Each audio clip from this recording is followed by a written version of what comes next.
do atleta do Cariri. Olha o Chaimo, já puxa, quem sabe, na jogada individual, olhos nos olhos, entra na área, tentou o drible, deu certo, quem sabe agora, olha o time do Cariri!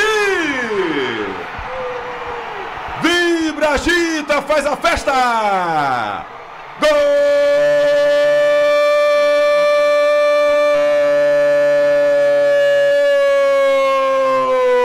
do Cariri! Dalvan é jogador que arrebenta.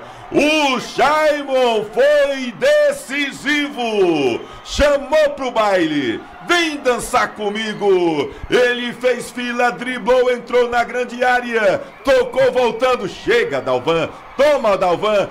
Eu te presentei o Dalvan. E olha aí, que maravilha. O Dalvan tava lá. Houve o toque na zaga. E o Dalvan, simplesmente com um lindo toque, empatou o jogo, o placar mudou e é do Negro Anil. Dalvan, camisa 17, é jogador que arrebenta.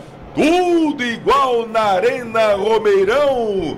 E o castigo pro Guarani chegou, Lamar Lima. Esse é o nosso futebol, Tom. É o único esporte que acontece isso.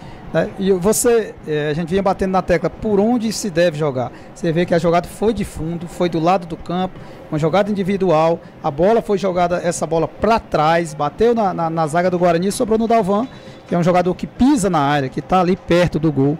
O Dax faz um movimento contrário para receber, né, chama a atenção da zaga, e daí